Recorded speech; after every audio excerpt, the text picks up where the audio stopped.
For nearly a decade, a young Missouri man has been in prison for a crime he says he did not commit. There is growing evidence pointing to his innocence, but he remains behind bars. 48 Hours has been following this case for 7 years. Erin Moriarty shows us why he still faces a fight for his freedom. How do so many people get it so wrong that you end up in prison for 40 years for something you didn't have anything to do with? My life was taken because a jury made a decision based off of lies. 28-year-old Ryan Ferguson has spent his entire adult life fighting to clear his name. Did you have anything to do with the death of Kent Heitholt? Absolutely not. I was not there that night, have absolutely nothing to do with this case whatsoever. Ferguson was convicted of killing Kent Heitholt, a popular newspaper sports editor in Columbia, Missouri, in 2001. There is no physical evidence that ties Ferguson to the murder, and he has always insisted he had nothing to do with it, even when interrogated as a teenager for hours. I wasn't there. I didn't do anything.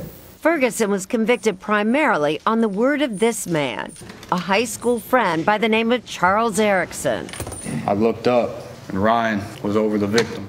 But Erickson has since recanted and said he lied at Ferguson's 2005 trial. Help me out with this, because somebody seeing you on that stand would believe, yes, you not only did this crime, you remember every detail. Right. Did you? No. You were making that up? Yeah. For the first time and exclusively to 48 Hours, Erickson has agreed to explain why. I lied, and I lied to cover my own behind because I thought that, basically, I thought that Ryan was gonna put it on me. Erickson, a heavy drug and alcohol abuser at the time of the murder, says investigators convinced him that Ryan Ferguson was going to pin the murder on him. So he made up a story using details he read in police reports and had been given to him during his interrogation. We know for a fact that his belt was ripped off of his pants and he was strangled with his belt. Really? Does that ring a bell? Not at all. And Erickson is not the only witness who has recanted. So did this man, Jerry Trump, a janitor who had testified that he saw Ferguson at the crime scene. If you see the individual, would you point to that individual, please? Yes. Trump, an ex-con, now says he lied.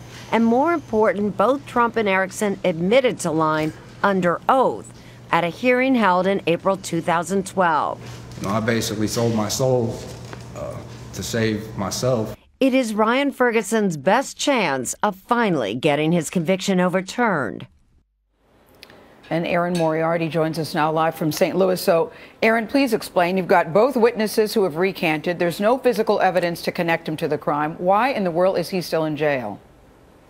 And remember, Gail, that that testimony from those two witnesses, that was all that connected him to this case. Well, this is a non-DNA case, and they are the most difficult to overturn. You need an incredible amount of evidence and time, sometimes 16 to 17 years. And it's unbelievable, but witness recantations are not usually enough. They're not considered reliable, even though, as I mentioned, both of these witnesses admitted they lied at Ryan's trial, and they were under oath when they said that, and they faced perjury charges. All right, Erin Moriarty, thank you. And you can see Erin's full report, The Accuser, on 48 Hours. That's tomorrow night at a special time, 9/8 Central, right here on CBS.